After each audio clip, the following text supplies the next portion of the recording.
Assalamualaikum warahmatullahi wabarakatuh. Halo semua, di video kali ini saya akan menjelaskan mengenai teori sosiologi. Sosiologi adalah ilmu yang mempelajari hubungan dan pengaruh timbal balik antara aneka macam gejala sosial, gejala ekonomi, keluarga, dan moral, dengan gejala non-sosial dan jenis gejala sosial lainnya. Hal ini dikemukakan oleh Petrim Sorokin.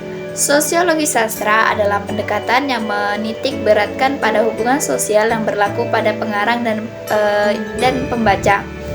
Pendapat lain dikemukakan oleh Ratna. Menurutnya, sosiologi sastra adalah pemahaman terhadap karya sastra dengan mempertimbangkan aspek-aspek kemasyarakatan. Perbedaan antara sosiologi dan sosiologi sastra adalah cara pandangnya. Dengan kata lain, sosiologi sastra adalah ilmu yang memanfaatkan faktor sosial untuk membangun sastra. Menurut Welek dan Weren, mengemukakan bahwa ada 3 hal yang diteliti sosiologi sastra, yakni sosiologi pengarang, meliputi profesi dan institusi sastra. Masalahnya berkaitan dengan ekonomi, latar belakang sosial, status, dan ideologi. Yang kedua yakni sosiologi karya, meliputi isi karya, tujuan, dan hal-hal yang berkaitan dengan masalah sosial. Yang ketiga sosiologi pembaca, meliputi permasalahan pembaca dan dampak sosial dari karya sastra. Keadaan sosiologi pengarang dan sosiologi karya serta hubungan keduanya. Nah, contoh penerapan teori sosiologi sastra ini yakni pada novel Dilan oleh P.D. Baik. Yang pertama yaitu sosiologi pengarang. P.D. Baik adalah seorang seniman, sastrawan, dan juga seorang musisi serta pencipta lagu.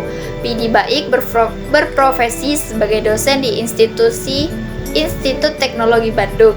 Lahir di Bandung pada 8 Agustus 1972. Biasa dipanggil dengan sebutan ayah oleh orang-orang yang mengidolakannya. P.D. Baik juga merupakan penulis, ilustrator, pengajar, dan komikus.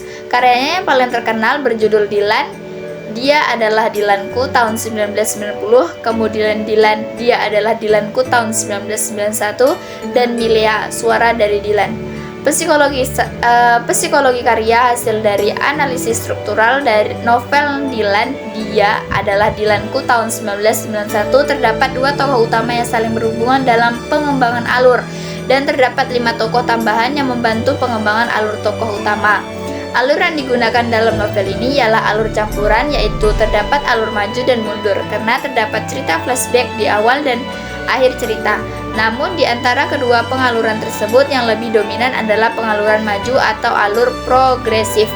Dampak yang ditimbulkan terhadap sosiologi penonton setelah menonton film Dilan 1990. Dampak dari film ini adalah diantaranya laki-laki kerap kali menggoda perempuan dengan gombalan-gombalan seperti Dilan dan lebih mengetahui bagaimana perempuan. Kemudian adanya kejadian di lingkungan sekitar yang menggunakan bahasa kedilan-dilanan, menggunakan bahasa baku, dan memanggil orang tua seperti Dilan memanggil bundanya dengan sebutan bundahara. Selain itu adanya fans fanatik yang meniru gaya bicara Dilan, gaya hidup, kepribadian, kenakalan, atau apapun yang berkaitan dengan Dilan. Contohnya konten kreator Dilan Cepmek.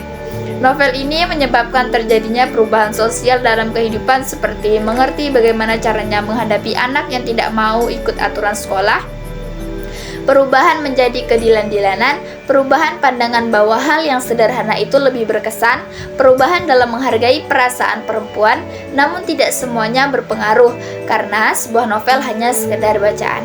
Sekian dari saya, wassalamualaikum warahmatullahi wabarakatuh.